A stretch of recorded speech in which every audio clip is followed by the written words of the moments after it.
What if all that you created, all your hopes, all your schemes, all your sacrifices, came crumbling down on one sole error, costing $820,000? Imagine staking your whole future, thinking you were acting sensibly, only to find out too late that the action was irresponsible, perilous, and irreversible. This is what took place with Kody and Robyn Brown. And now a court's decision has left them not only financially destroyed, but also ostracized by family, friends, and supporters alike. This is not another episode of drama. This is a true-life fall from grace that has rocked the entire Sister Wives fan base and made even their most staunchest supporters doubt everything they believed they knew about the pair. For years, Kody Brown has been the TV face of polygamy, the one who believed that love could be multiplied, not divided. Through TLC's Sister Wives, millions tuned in to see his non-traditional family struggle with jealousy, heartbreak, and the constant battle of attempting to live as one big, harmonious household. But behind the smiles and the smartly edited narratives, fissures were always brewing. Marriage after marriage, Mary, Janelle, and Christine all fell apart, leaving Robyn as the sole companion. To some viewers, Robyn was the villain who pushed the others out. To others, she was the devoted wife who remained when everyone else abandoned ship.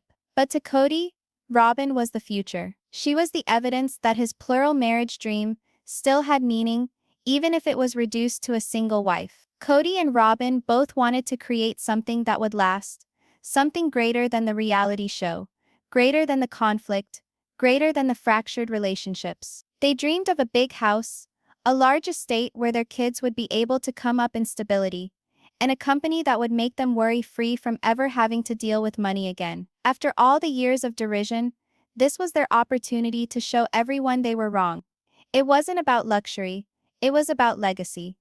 They thought that this step would make them financially independent and prove to the world that in spite of all they were still standing. However, that dream had a cost, a hefty one. To fulfill it, they committed themselves to a deal worth $820,000. It was a risk, but worth it for them. Kody always had faith in himself that he could guide his family into prosperity, and Robyn believed in him. She advocated for the plan, even when it appeared to be risky. For a time, everything was looking good. They envisioned having family gatherings in their new place, operating a business that would succeed, and finally being able to silence the critics who claimed Kody was no more than a man who allowed his marriages to end in disarray. The truth, however, was not so glamorous. The project was beset by delays. There were legal battles over the property. Contracts were not fulfilled, and the financing did not stand up as they hoped. What was a golden opportunity for investment quickly became a money pit. Rather than making money, it took it from them. And before they even knew what was happening, they were on a courtroom bench waiting to hear a judge render a verdict. The verdict was crushing. The judge considered the facts and made it absolutely clear that Kody and Robyn were completely to blame for all the financial fiasco. No loopholes, no 11th hour rescue, no blame shifting. They were stuck with the total amount, hundreds of thousands of dollars lost in a single night. The verdict wasn't about money. It was about reputation. At that moment, the arrogant head of a formerly gigantic family was publicly embarrassed, his decisions exposed for all the world to judge. When the news surfaced, the response came quickly and brutally. Internet forums, fan sites, and social media were ablaze with anger. Individuals who had previously empathized with Kody and Robyn now blamed them for greed, arrogance, and negligence. Most people thought that while other members of the family were sacrificing, struggling, and starting over, Kody and Robyn were pursuing luxury and living in denial. "This is not love. This is obsession," posted one fan. Another commented, "They are living in a fantasy world, and now it's finally catching up to them." The backlash didn't end at the fans. Within the family, the decision only served to put more distance. Christine, Janelle, and Mary, estranged from Kody already, had no desire to be a part of the financial debacle. For them, the $820,000 blunder was evidence that they made the correct decision in leaving him. They had been cautioning for years regarding Kody's choices, regarding how he was partial towards Robyn, and was neglecting all the others. Now, in their opinion, his ruin was a foregone conclusion. Robyn, who had been guilty of being the favorite wife, found herself as ostracized as Kody was. With no backup from the other sister wives, she was all alone to endure the shame, the ridicule, and the overwhelming debt. The agony was too much for Robyn to handle. With her reputation for emotional meltdowns on TV, she allegedly sobbed non-stop as she saw everything they built up withering away. The dream home, the financial security for their kids, the future that they vowed to one another, it was all falling apart. For Kody, the hit was just as devastating. His self-assurance, once unbreakable, was shattered. The man who used to pride himself on juggling 4 wives and 18 kids was now desperate to cling to one marriage and a shattered dream. Fans who had been watching the family's saga for more than a decade couldn't turn away. Some sympathized with them, others ridiculed them, but all were opinionated. Memes spread online, making the $820,000 blunder the joke. Viewers who previously watched for entertainment now viewed the Browns as a cautionary story about pride and bad decisions. The couple expected to cement their legacy, yet they became a demonstration of how swiftly everything can fall apart. The question is, though, if Kody and Robyn are going to be able to recover. Some think they will seek to spin this debacle into television fodder and use it as a plotline for upcoming episodes of Sister Wives.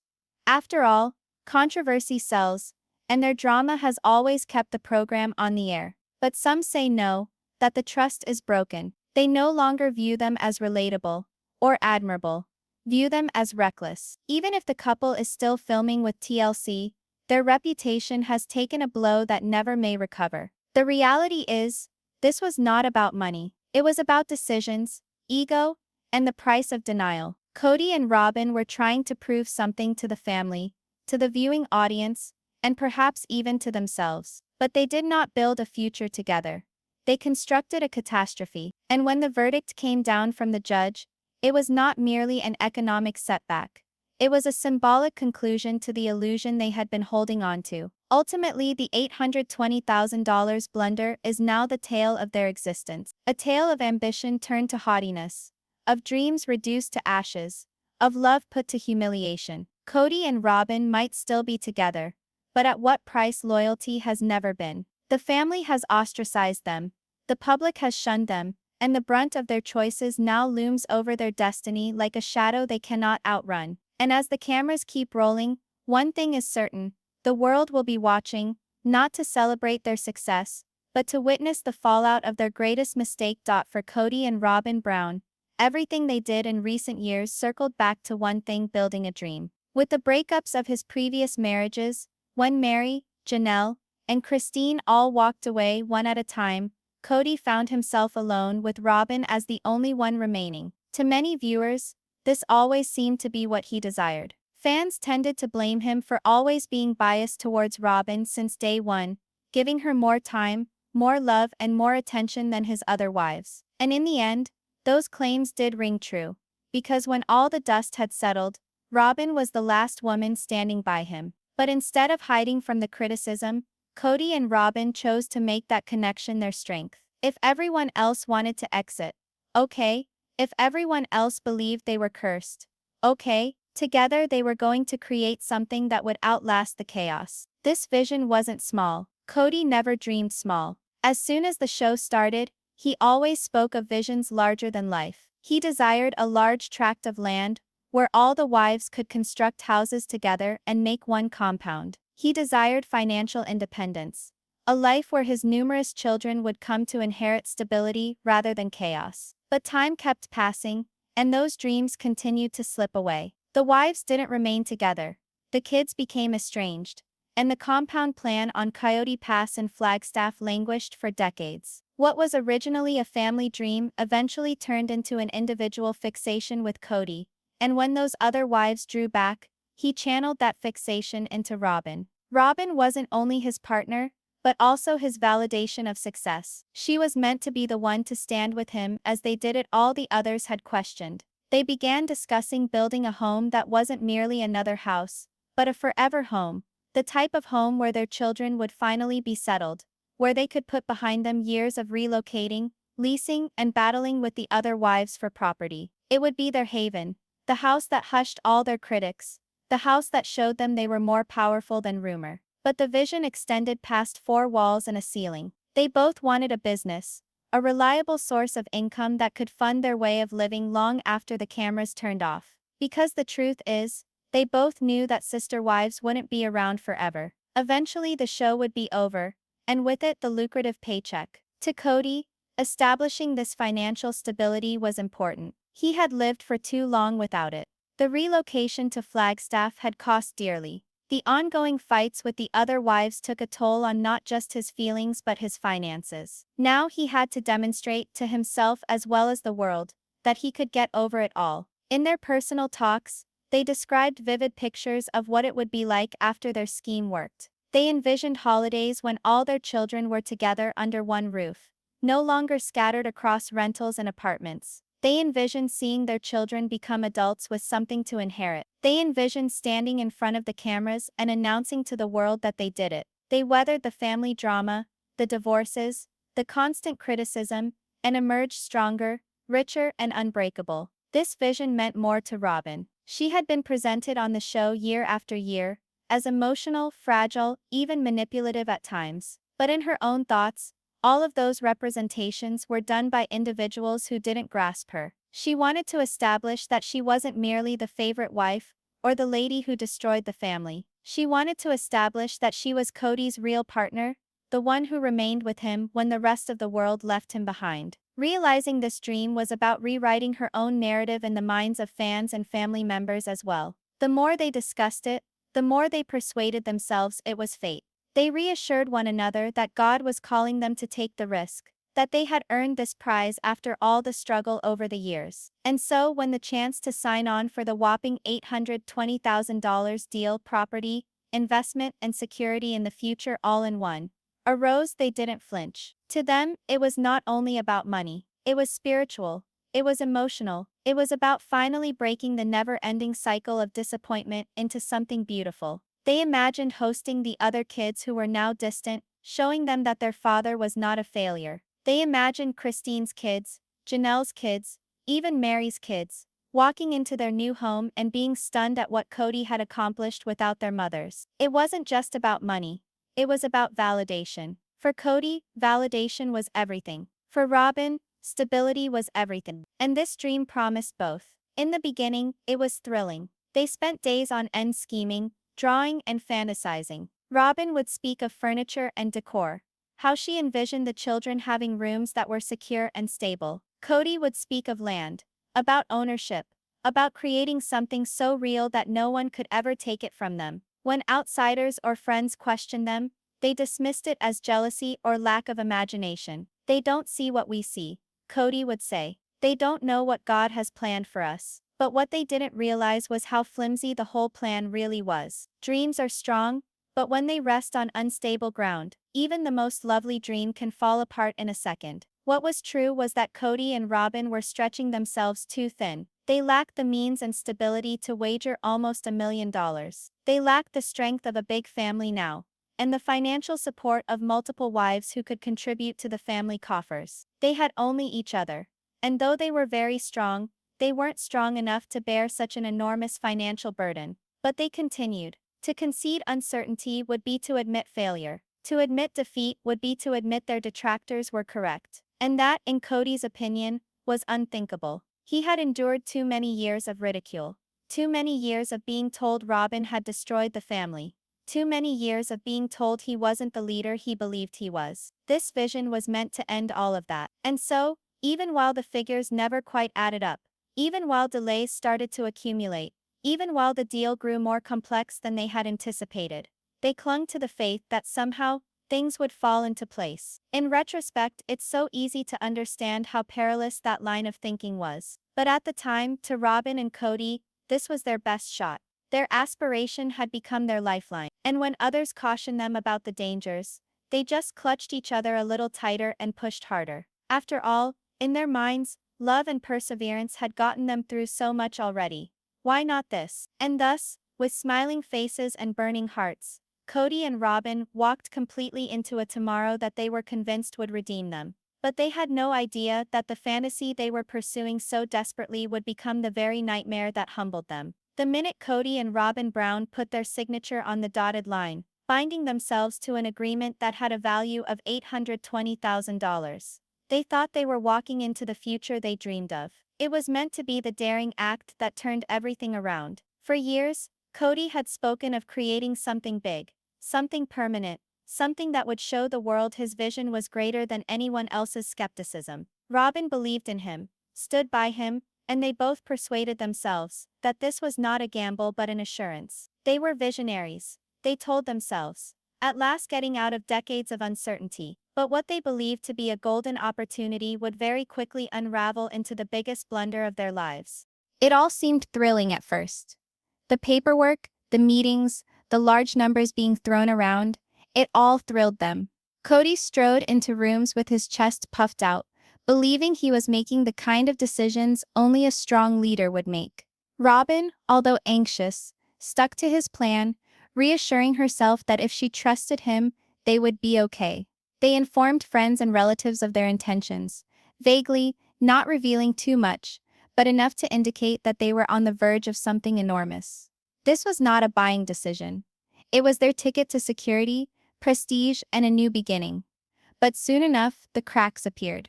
The land they invested in was encumbered with legal issues, property lines that weren't as straightforward as touted, zoning problems that needed additional approvals, and hidden fees that accumulated quicker than they were able to account for. Rather than progressing, they got stuck in delays.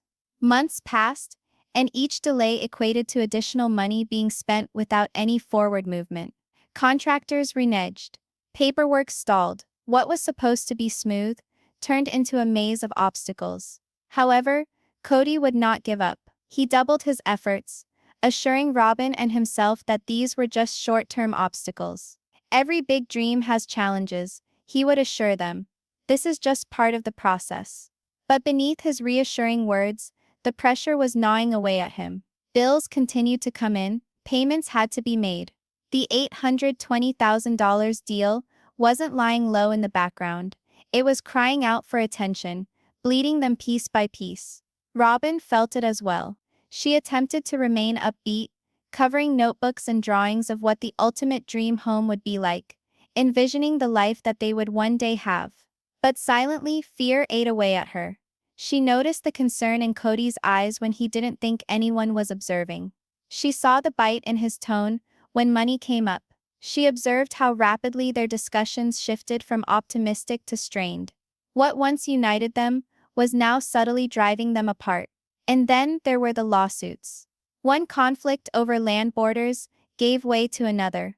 Neighbors sued their plans, fighting over access rights and building permits. Each fresh challenge meant lawyers, charges, and never-ending tracts of time. What had once been a straightforward trail to their forever home now seemed a never-ending bog in court. Their $820,000 wasn't only tied up, it was going down the drain, devoured by legal battles they had not anticipated. By the time they realized just how deep the hole actually was, it was too late. The figures didn't lie. Their resources were stretched to breaking point. Their credit was stretched to the limit, and their so-called investment had become a black hole eating everything in its path. For the first time, Kody started seeing what others had been trying to tell him for years. He wasn't invincible. He had made a gamble, and the gamble had lost. But Kody being Kody, he couldn't admit it, not to himself, not to Robyn, and certainly not to the world. Instead, he fought harder, pushing back against reality as though sheer willpower could change the outcome. Robyn stood beside him, crying often, but still repeating the words he needed to hear. "We'll get through this. It will work out." The truth, though, was clear. Nothing was working out. When the case finally went to court, the air was thick. For Kody, entering that courtroom wasn't about money. It was about pride, reputation, and the image he had spent more than 40 years creating.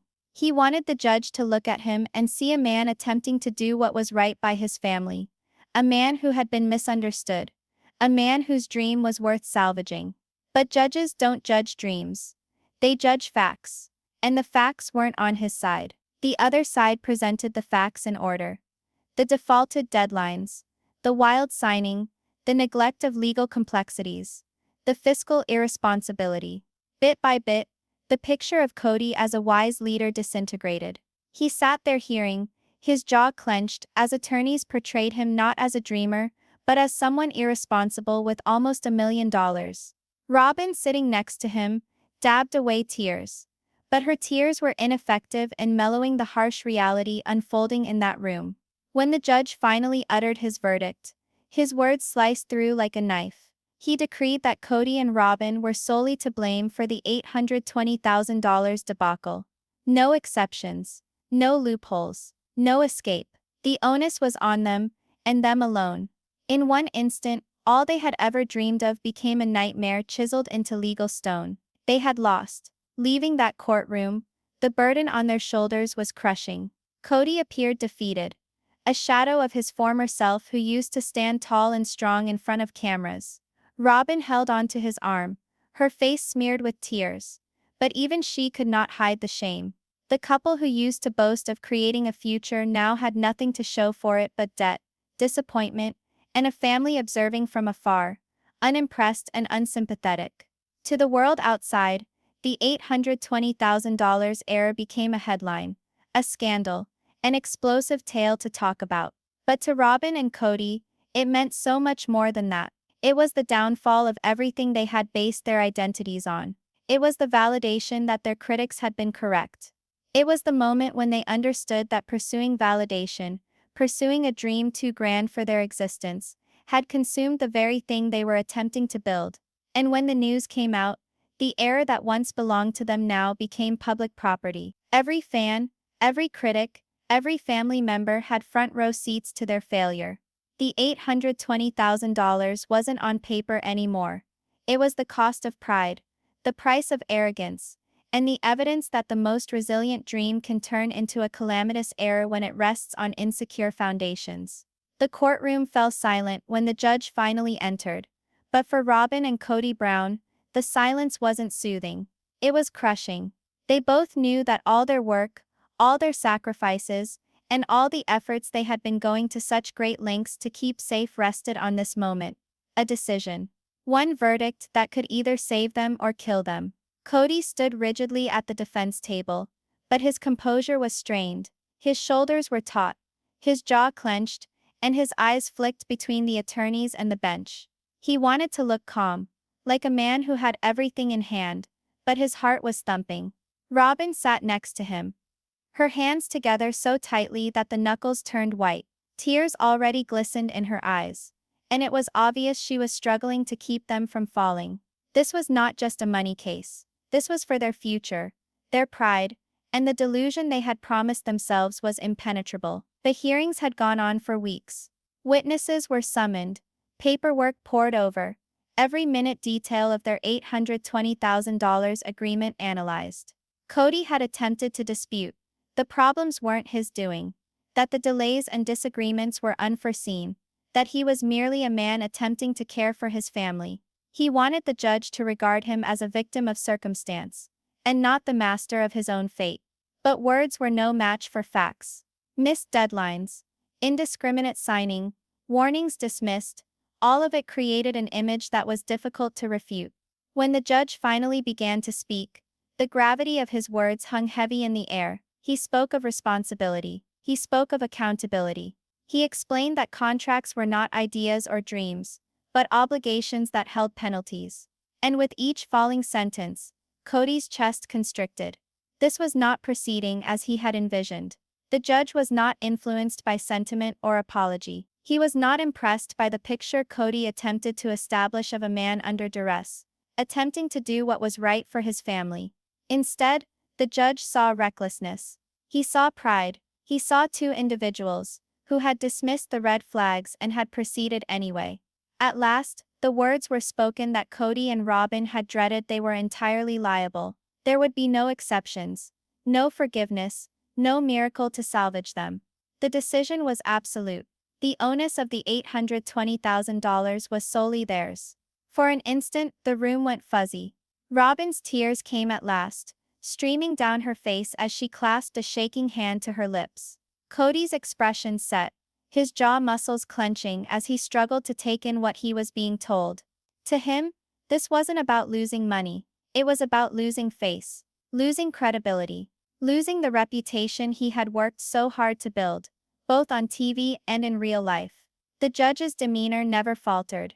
He didn't savor the ruling, but neither did he lessen it. It was the law. It was justice. And for Robyn and Kody, it was crushing. They were reminded in that moment that the world beyond Sister Wives was not a television show. It didn't matter how they framed their narrative, or how devoted they were to their vision.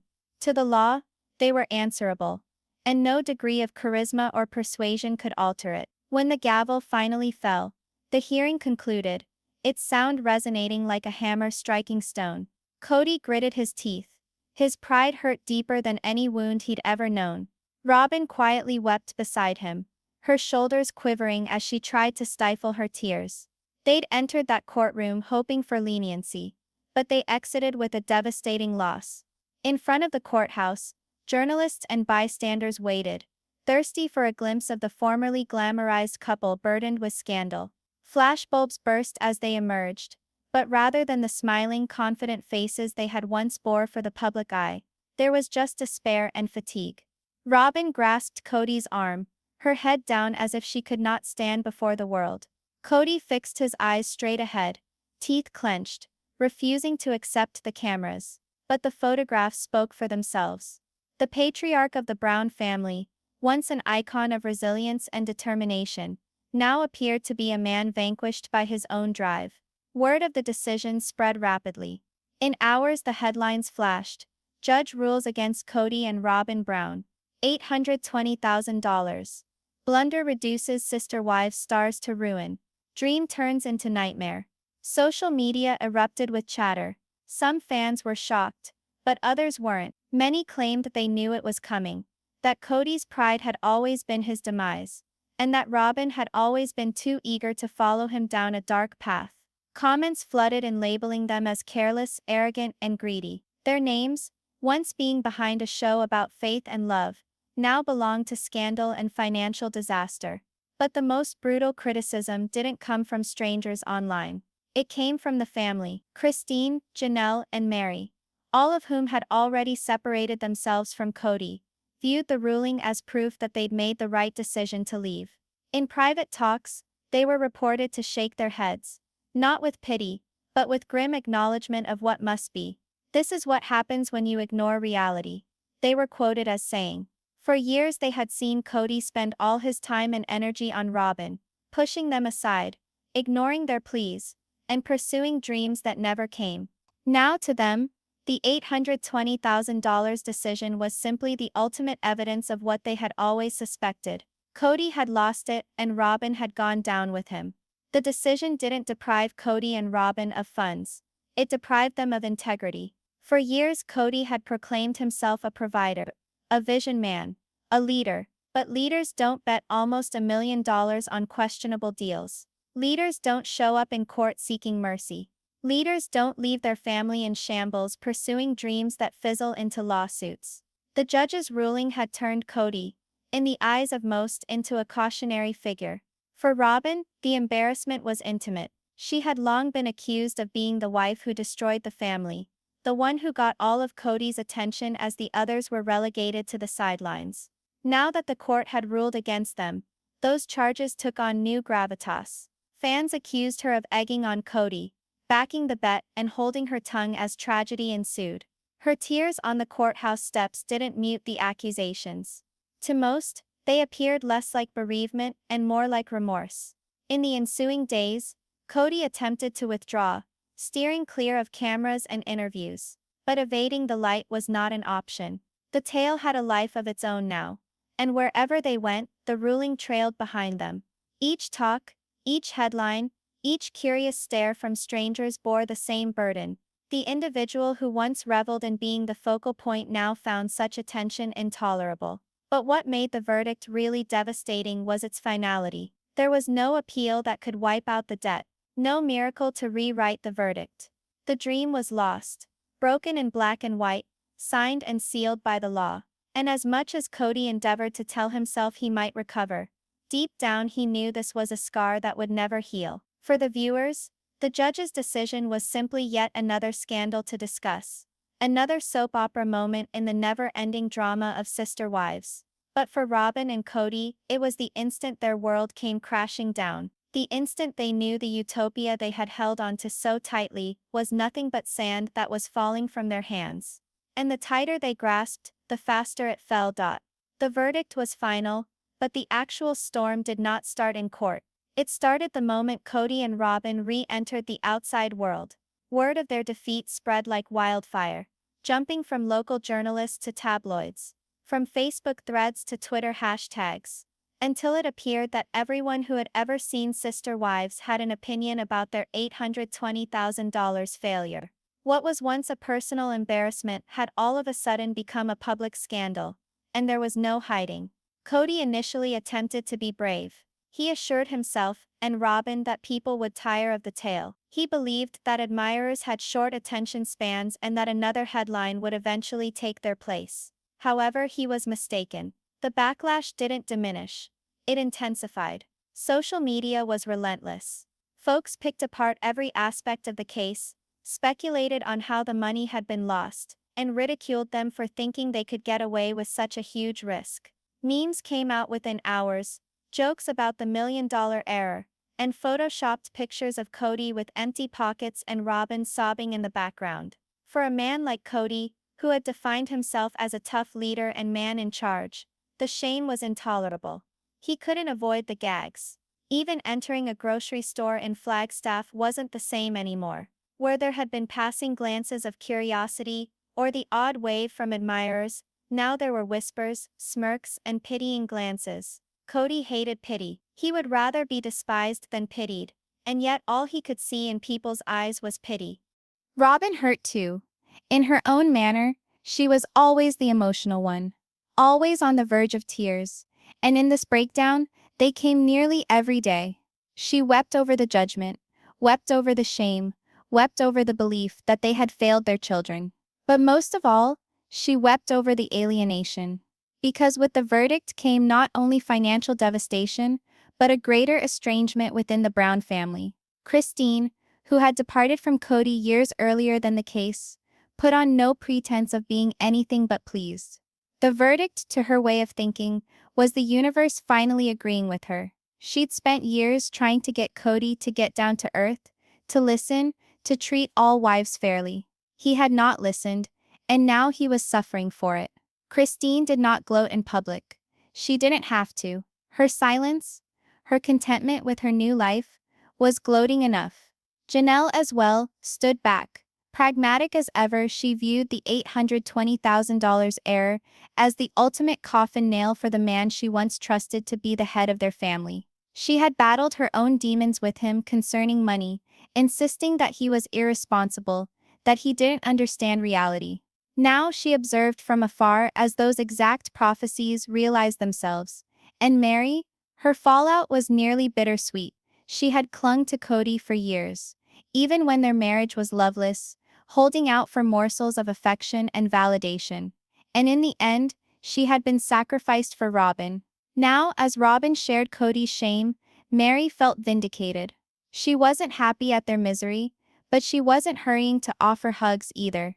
Deep down, she knew she had been justified in keeping her distance. The distance from the other wives isolated Kody and Robyn alone in their misery. There was no one to rely on, no extended family to support them, no gentle words from the individuals who had once shared their existence. The sister wives who had originally been a part of the vision were now removed, and with them all sense of togetherness was lost. The breakdown made that further apparent, but the toughest punch came from the kids.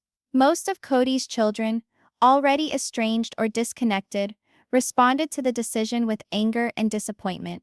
They had grown up seeing their father pursue dreams that never seemed to pan out. They had weathered the constant relocations, the financial insecurity, the parent brawls, and then watching him lose $820,000 in one error only reinforced what they had feared, that their father's priorities were never about them at all. Many children, particularly those intimate with Christine and Janelle, were openly disdainful. They viewed the verdict not as tragedy, but as justice. To them, it was confirmation that their mothers had been justified in walking away all along. Within the confines of their own house, Kody and Robyn could sense the fallout bearing down on all sides. Money was tighter than ever before. The dream house that they had envisioned seemed more like a joke now. Every time they drove by the property or went over the paperwork, they were reminded of what they had lost. Their talks, once brimmed with hopes and plans, became strained discussions on bills, debt, and what they could sell to remain afloat. Robyn, distraught, frequently collapsed, and her tears merely added to Kody's rage. He despised the feeling of helplessness. He despised the feeling of failure. And in those moments, when Robyn wept and he could do nothing to repair it, he snapped. Not always verbally but silently, in the way he withdrew, in the ire seething beneath his gaze. The consequences were no longer merely financial. Now they were emotional, corroding their relationship. While the fans of yesteryears who had turned on to watch their polygamy experiment play out were now tuning in for a different reason. They were not watching to watch love stories anymore. They were waiting to see the aftermath, to observe the collapse of a man who had once stood on his front porch and boasted that his lifestyle was blessed, that his decisions were led by God, that his vision was grander than anyone else's skepticism. Now that same man seemed smaller, weaker, crushed by the weight of his own pride. For TLC, the aftermath was ratings gold. The more that people spoke of Kody and Robyn's error, the more interested new viewers were in sister wives. But for Kody, being made into a sideshow was degrading. He had wanted the cameras to record his successes, not his failures. He had envisioned becoming known as the man who successfully constructed a plural family, who braved society's condemnation and succeeded. Instead, the cameras now recorded his worst humiliation. And yet, despite all the fallout, Kody couldn't admit defeat. Quite. In his own mind, he still rationalized that he could bounce back, that this wasn't the end. He held on to the notion that in some way, through toil, new doors, or sheer will, he could turn the tale around. But he knew better deep down. The decision had shattered something within him. The repercussions had taken away not only money, but trust, respect, and the tenuous fiction of control he had hung on for so long. For Robyn, the consequences were more than monetary. They were spiritual. She had always trusted that God was leading them, that their marriage was blessed, that their decisions were for a higher good. Now she wondered about everything. Had they gotten it wrong? Had they confused pride with divine will?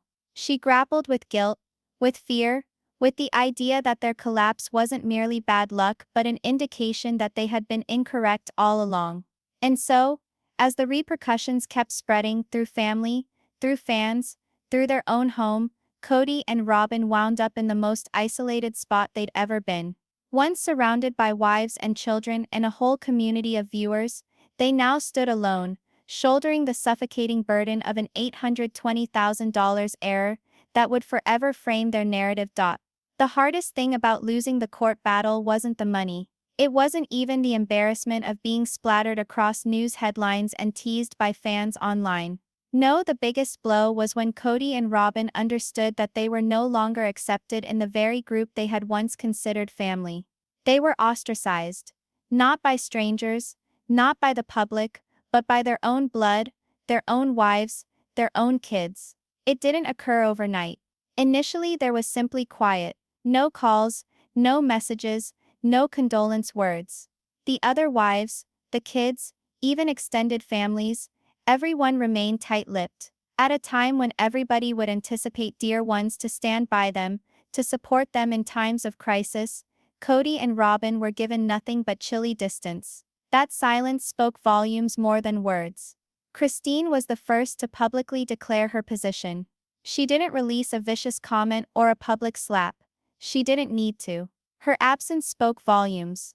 While Kody and Robyn sat in misery, Christine was sharing pictures of her new life, smiling with her children, having dinners, marking milestones.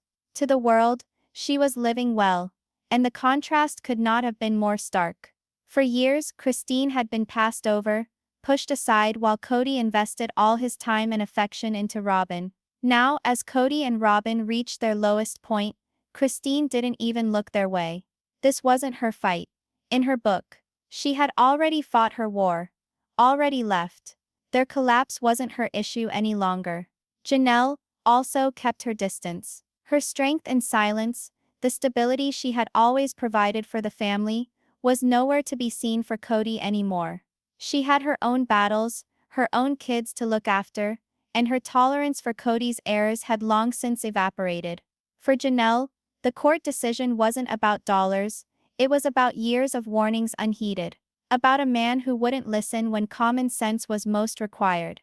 She had urged him, implored him before to hold back, to consider, to make decisions that would not risk their whole family.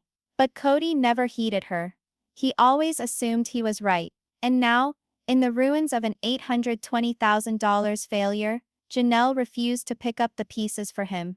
She walked away, not because she was evil, but because she had to save herself. And then there was Mary. She had hung on for years, well beyond the time her marriage to Kody had been healthy. She had weathered rejection, existed in isolation, and struggled to gain space in his heart even when he made it clear that his love belonged to Robyn. Mary had once been the one who was left behind, the one who was ignored, the one who bore the shame of being unwanted. Now it was the other way around. Kody and Robyn were the outcasts, and Mary did not feel like running to their aid anymore. Some said she even derived a quiet satisfaction from their fall. Not gladness at their pain, but a sense of vindication. For years they wondered why she remained, when it was clear that Kody didn't respect her. Now that the judge had ruled and the family had rejected her, Mary finally could move forward without glancing back. The children, however, that was where the hurt struck most deeply. So many of Kody's children had grown up under his strict dominance, his dictatorial rule, and his perpetual prioritization shifting.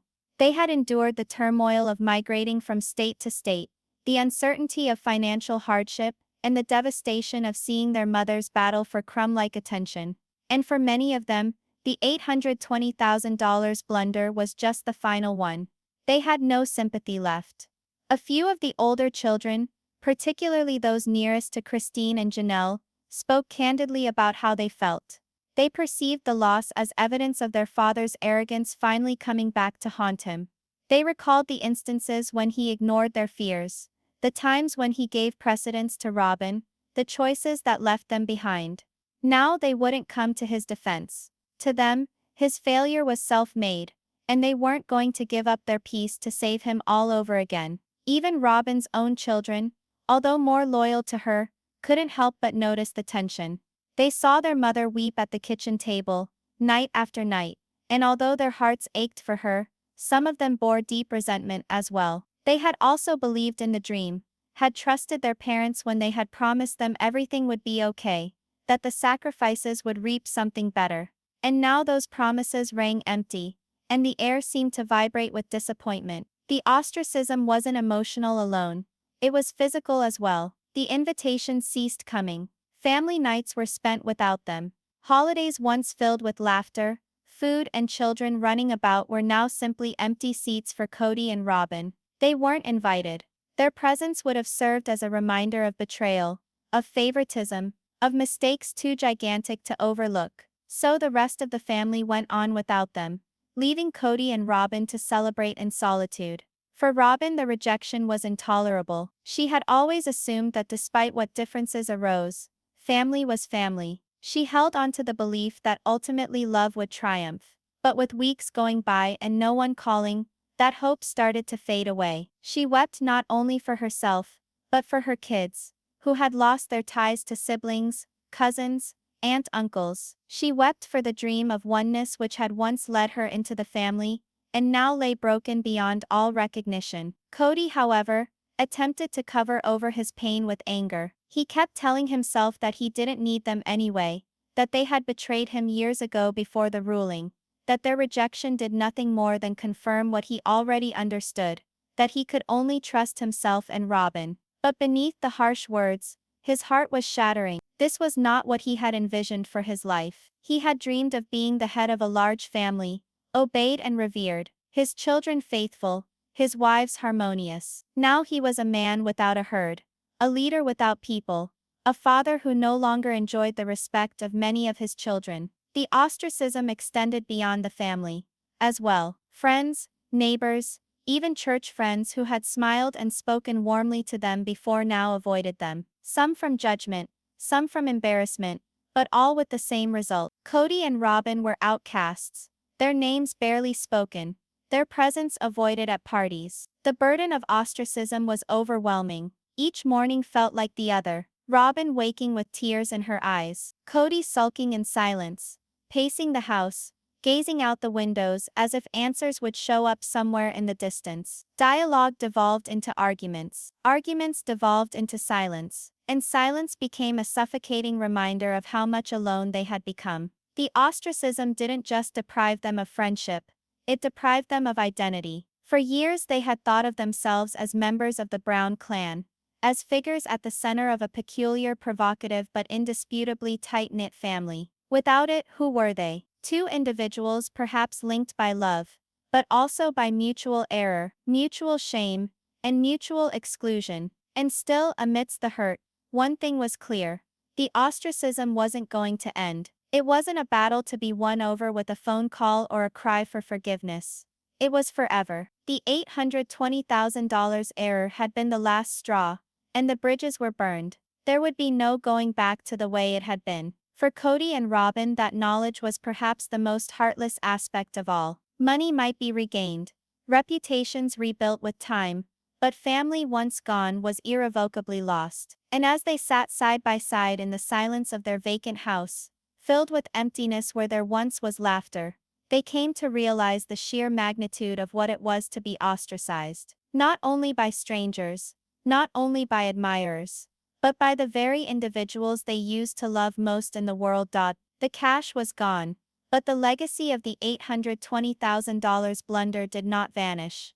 Along with the judge's gavel, it hung around, it ballooned, it compounded until every second of Kody and Robyn's lives was drenched in desperation and fear. Freefall financially is not an overnight sensation, it's slow and merciless, like falling down a cliff and striking every sharp rock along the descent. And that's what they were experiencing. Bills accumulated quicker than they could open them. Legal bills, mortgage bills, taxes, utilities.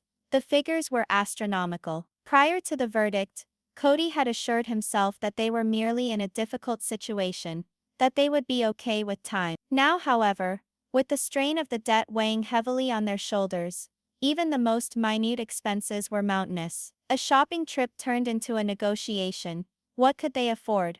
What could they do without? The kids picked up on it.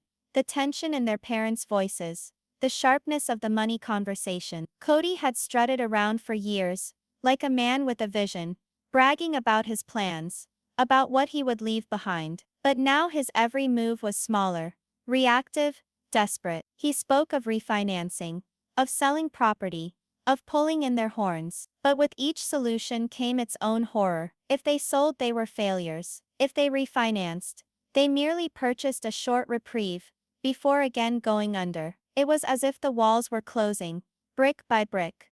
Robyn carried the financial burdens in another vein. She cried less now, not because she wasn't hurting, but because her tears had dried. She bore the weight like a ghost, silent, burdensome, always present. She clipped coupons, she cut corners. She ceased dreaming aloud. She used to be the one who hoped for tomorrow, the one who reassured Kody it would all be worth it. But now, even she couldn't pretend. Each time she gazed at him, she saw the fear in his eyes, and it reflected her own. The most difficult was the land. That strip of land that was to be their dream, their legacy, their evidence to the world that they had made it. Now it served as a reminder of failure. They owed more on it than it was worth, stuck in a debt they couldn't get out of. Kody would drive by from time to time, gazing at the vacant lots where houses were supposed to sit, where family was supposed to sit. He'd just sit in the car, holding onto the steering wheel, and wonder how it had all ended up so terribly wrong. To him, it wasn't dirt and weeds. It was a graveyard of dreams. Creditors started calling. Letters came in daily, with words such as delinquent, urgent, final notice stamped across them. The phone was a place of terror. Each ring another wake-up call that they were going under. Kody attempted to avoid them in the beginning. But you can't push away reality indefinitely. He did pick up eventually, his tone snappy, defensive, promising things he wasn't certain he could afford. Each call made him more enraged, more defeated, and then the cuts. Initially modest sacrifices, canceling a subscription, forgoing dinner out, putting off a purchase, but eventually, the sacrifices became larger. Vacations were off the table, plans for the kids' future, college, cars, even casual outings were taken away. The house became chilly in the winter, hot in the summer, as they reduced heating and air conditioning. Even food budgets were cut, making meals a reminder of all they could no longer have. The children suffered most of all. They didn't always get the numbers, but they got the fear. They noticed their mother's fake smiles, their father's easy anger, the way people turned silent when they came into the room. They knew that something was amiss, even if no one was saying the words aloud. To them, the free fall was about more than cash. It was about a house full of tension, with shadows that crept into every part of it. For Kody, the financial meltdown was not so much about losing money, it was about losing identity. He'd always said to himself that he was a provider, a leader, a man who could make things happen.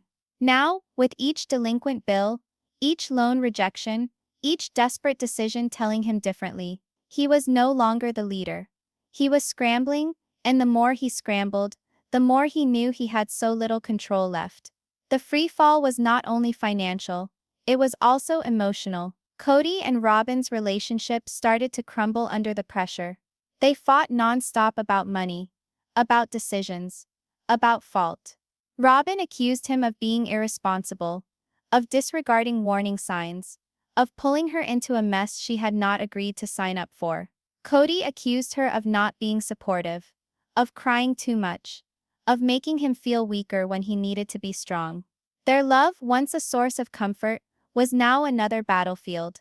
Outside their doors, the world was watching. Fans wondered how long they would be able to survive before going broke. Tabloids published reports of their financial downfall. Even neighbors were whispering about the couple who once held their heads high and now seemed defeated.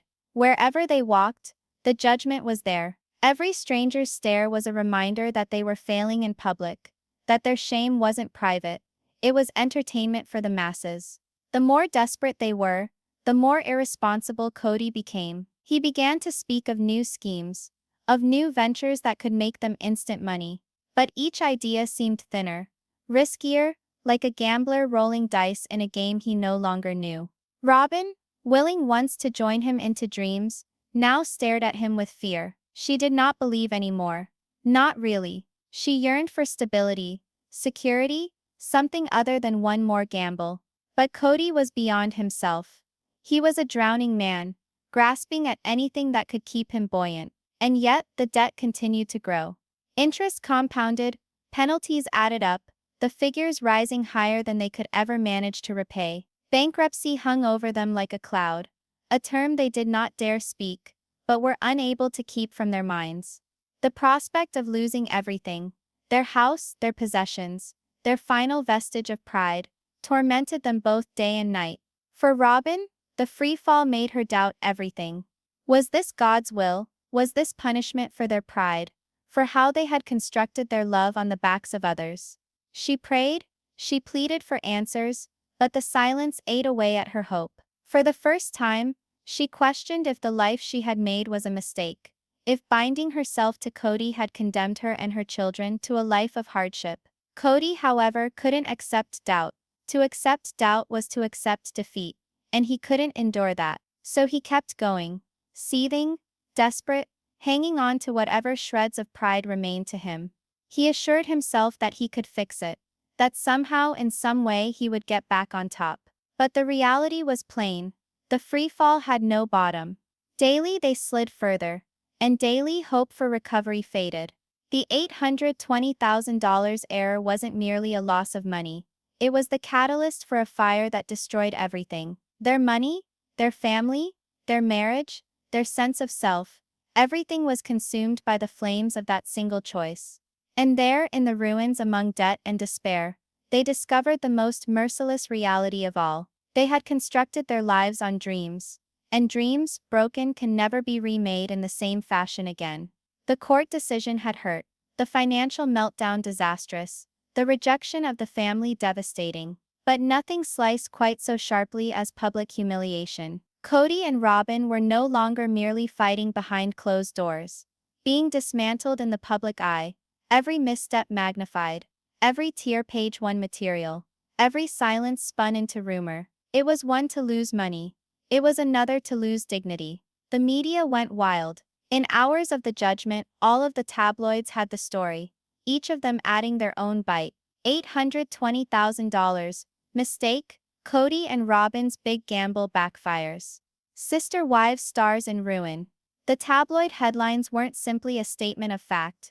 They were mocking, making their suffering into jokes. Snapshots of Robyn sobbing outside the courthouse, her makeup smudged, her hand on Kody's arm, splashed across covers like a badge of shame. Kody's clenched jaw, his eyes set against the cameras, was presented as arrogance crumbling under stress. But it wasn't only the tabloids. Serious publications did the same. News anchors who had barely even mentioned the family before now talked of them as a cautionary. Financial specialists commented on television shows, shaking their heads at the folly, labeling Kody a man who allowed pride and bad judgment ruin him.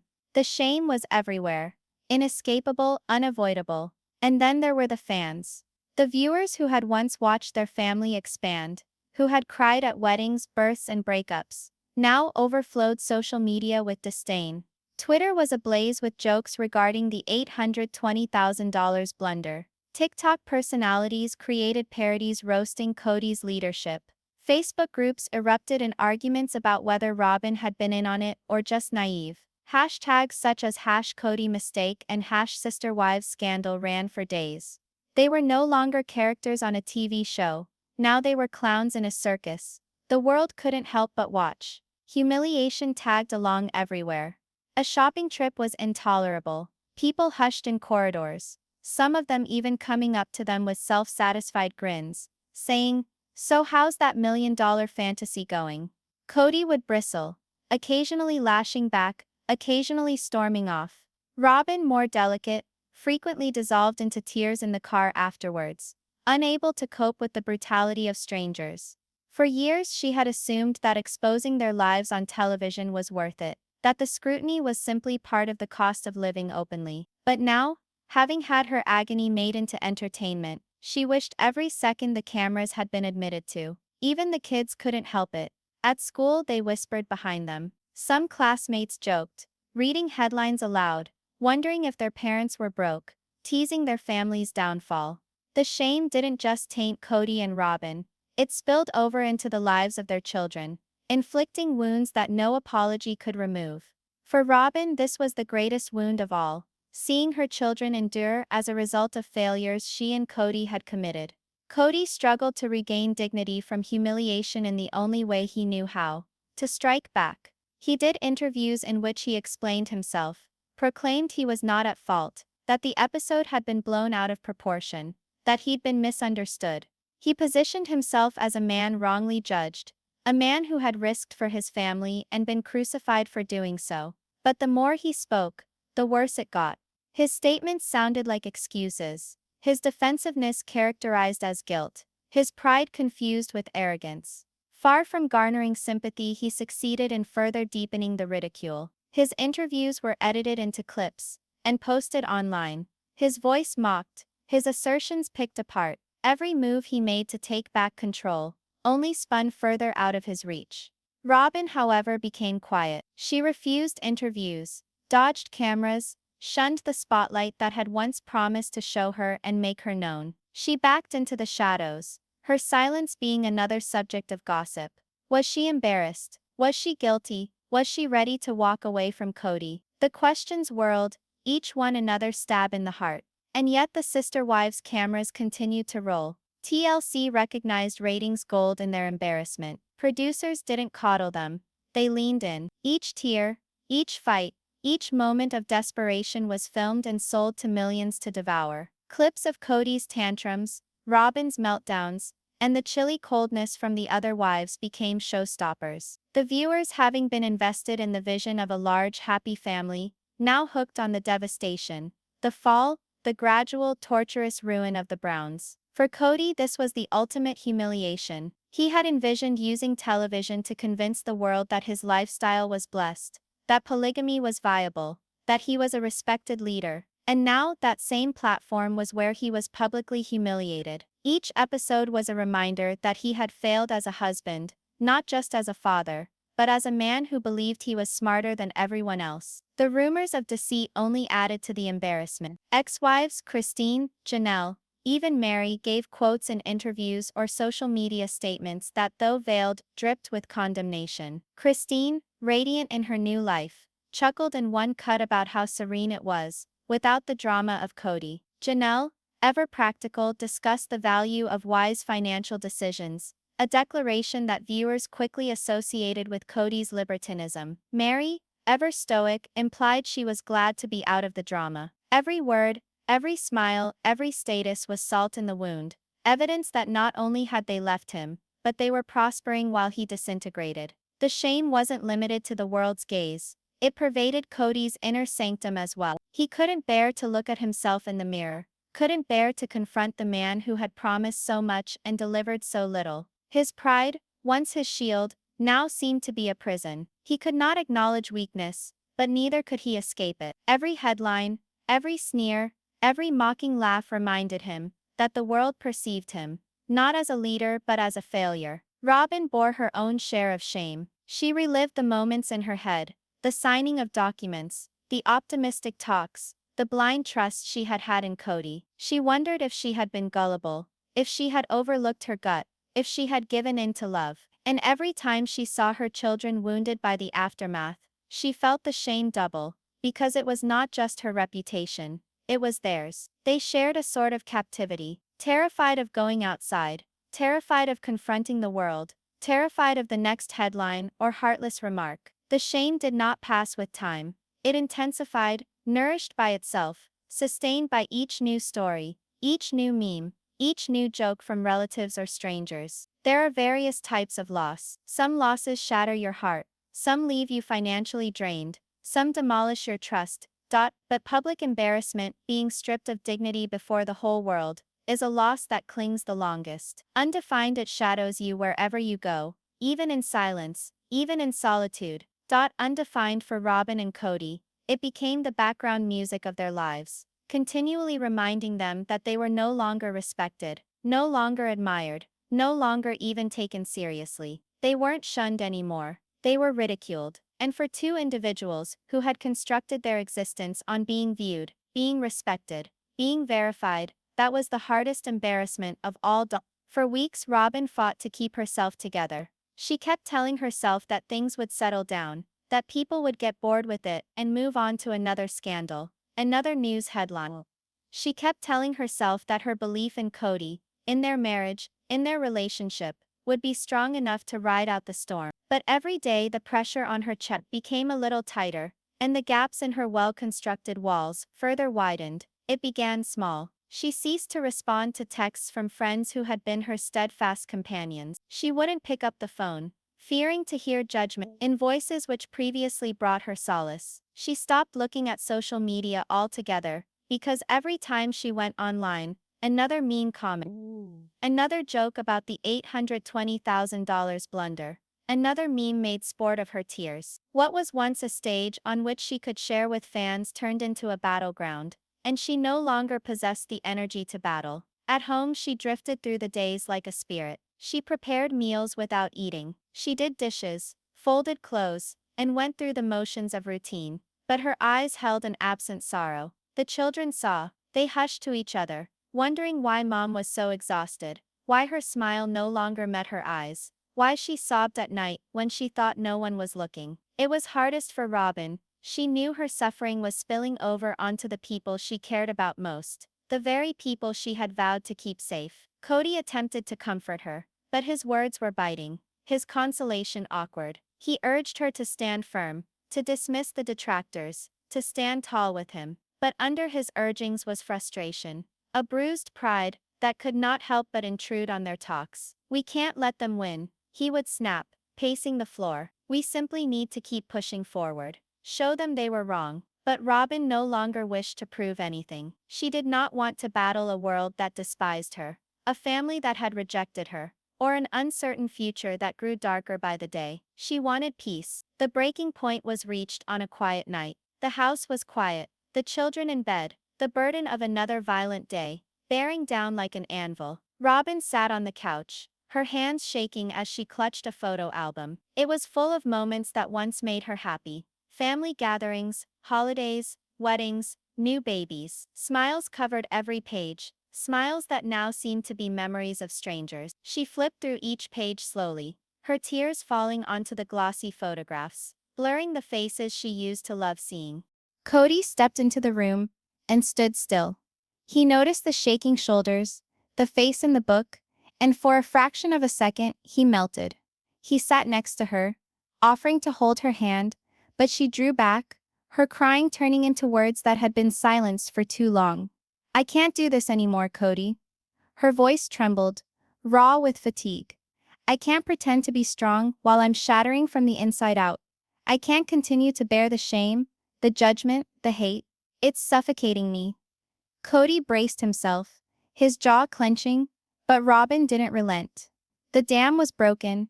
Do you know what it's like to enter a room and have every eye on you, every whisper stabbing your back? Do you know what it's like to watch your children ridiculed, to listen to them cry because they're ashamed of what we are? Do you know what it's like to wake up each morning, feeling like your life is nothing more than a headline for people to ridicule? I can't breathe, Kody. I can't live this way. Her words hung in the air, more leaden than any fight they'd ever had. For the first time, Kody was speechless. His pride, his defensiveness, his boundless need to control the story, it all fell still beneath the crushing weight of her shattered heart. He saw in her eyes not sadness, but despair, an aching emptiness that no plan or pep talk could fill. Robyn went on, her voice shaking but consistent. You don't get it, because you live for the battle. You live for being the man in the public eye, the one people discuss, even if it's with hatred. But me? I didn't want this. I didn't want my suffering to be made public, my crying to be ridiculed, my family to be entertainment. I wanted love. I wanted protection. I desired a family that would be together. And now it's all ashes.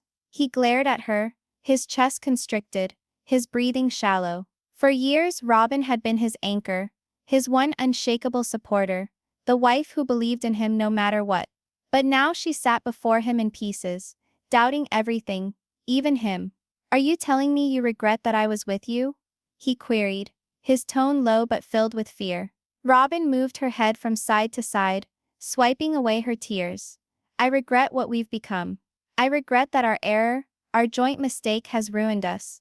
I regret that I let myself think we were invincible, when actually we were brittle all along. The resulting silence was intolerable. Kody glared at the ground, fighting feelings he couldn't even describe. Shame, anger, sadness, fear, all were knotted together inside him like a hurricane. But for the first time ever, he couldn't shove them away. He couldn't pretend it was happening. Robyn wasn't just angry. She was shattering, and if she shattered through, he would have no one left. In the following days, the atmosphere in their house thickened with tension. Robyn pulled further back, locking herself in her room for hours, writing out her thoughts, praying for insight, struggling to discover a glimmer of hope. Kody, frustrated at not being able to reach her, paced like a caged animal, wanting to repair something he couldn't control. The more he attempted to drag her out of her desperation, the deeper she fell, for she didn't require speeches or plans. She required healing. The kids picked up on the space between their parents. They saw the silence during dinner, the way Robyn's eyes dodged Kody's, the way Kody's shoulders dropped when she exited the room. They hushed their worries to one another, hanging on to the pieces of stability they still had. And outside their gates, the world just went on spinning, unaware of the storm that was devouring them. Headlines went on, fans continued to talk, and the embarrassment never ended. But now, for Robyn, the real fight wasn't with the world. It was within her. Would she be able to take this hurt and continue standing alongside Kody, or would she finally give way and leave? Her breaking point had nothing to do with money or public humiliation. It had to do with identity. with love, with the price of devotion. Robyn had founded her life on the notion that loyalty to Kody was worth it, that as a team they could conquer anything. But now, as the fragments of her life were strewn about, she found the truth that terrified her most. Sometimes love isn't enough. Sometimes the cost of remaining is too great, and in that awareness, a quiet strength started to awaken. Breaking didn't imply that she was weak. It implied that she was human. It implied that she was approaching the breaking point of what she could hold together, and the question that nobody could provide an answer to, nor even Robyn herself, was whether or not she would continue to stand on the precipice, or leap into the unknown, something else from Kody. For Kody, the worst of that possibility was more terrible than any ruling of any judge, any front-page headline, any loss of money. Because if Robyn really did walk away, he would be alone, without even one person who always believed in him. The house was heavier than ever, full of silence that pushed against the walls, like an intangible weight. The whirlwind of court decisions, public embarrassment, and family breakdown had already left wounds too deep to conceal. But now, when Robyn was at her breaking point, and Kody hung between pride and desperation, the future no longer resembled a road.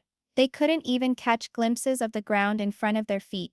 Every forward step was uncertain, every decision cursed by what had already been lost. Kody lay awake at night, with the darkness staring back, his mind churning like vultures. He had always felt he was a man of vision, a leader who would lead his family through struggles, a patriarch whose tale would show the world that his way of life was not just achievable but admirable.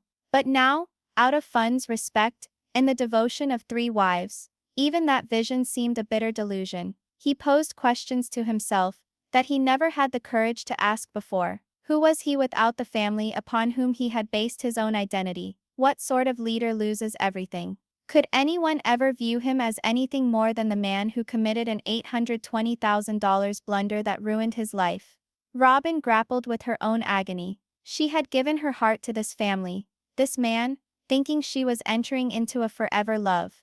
But now, forever sounded more like a sentence than a vow. Each day she woke up wondering if remaining was an act of strength or weakness. She loved Kody, that much she couldn't deny.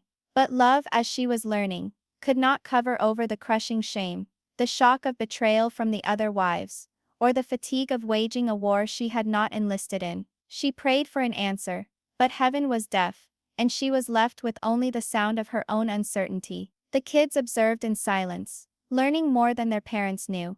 They witnessed the space between Kody and Robyn expand, observed the tears that Robyn struggled to conceal, noticed the outrage that ignited in Kody's eyes when he was so frustrated.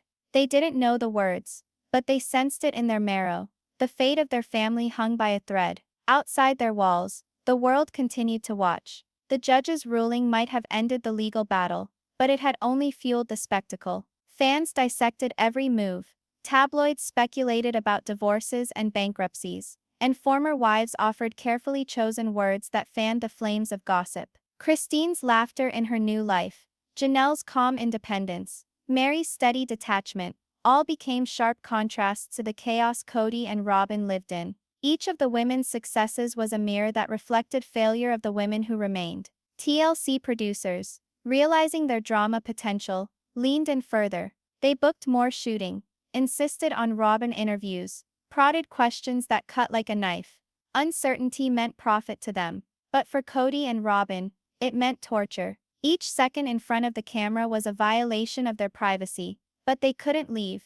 They were among the few remaining lifelines, and the paycheck was a large one. Their hurt had become their business, their breakdown their narrative, and that in itself was a prison. Kody struggled with pride. He wanted to believe he could fight his way back, restore his reputation, perhaps regain some respect. He hoped to vindicate the world, to rise again, to quiet the critics. But another voice, the one that spoke in hushed tones late at night when the world was still, knew that the damage was irreparable. No speech, no new business enterprise, no manipulation of the truth could erase the headlines, or reverse the betrayal. He was a failure, and he didn't know if he could bear living in that shadow forever. Robyn, on the other hand, was at a juncture. Breaking hadn't broken her. It had made her realize the truth. She couldn't do anything about Kody's pride, the cruelty of the public, or the wounds of the past. but she could decide what happened next. She could remain standing beside Kody, riding out the storm with him, regardless of how black it got, or she could take her kids, her shattered heart, and begin anew far from the turmoil, far from the man who had brought her to this ruin. The decision pressed upon her like lead, for either way, she would be losing something. To stay would mean losing herself. Leaving would mean losing the man she had once thought was her forever. The not knowing seeped into all areas of their lives. Bills stacked up. Concerns about housing and stability hung in the air. The children's futures seemed shrouded in doubt. Discussions that should have been about promise, college, weddings, milestones were instead about subsistence. Each day hung like a question mark, and neither Kody nor Robyn had any answers. And yet, in that uncertainty, a kind of clarity arose. Life would never again be what it had once been. The fantasy of a reunited family, the vision of demonstrating polygamy to the world, the expectation of financial stability, it was lost. What was to come was unknown, unpredictable, and frightening, but it was real. The masks were down, the illusions broken, and all that existed was truth. The reality that Kody was a man who had lost so much that he could no longer carry it. The reality that Robyn was a woman, caught between love and survival. The reality that their children, though young, bore the burden of decisions they never made. And the reality that the world wasn't finished watching, waiting to know if they would rise from the ashes or fall completely. Later that evening, Robyn was at the window,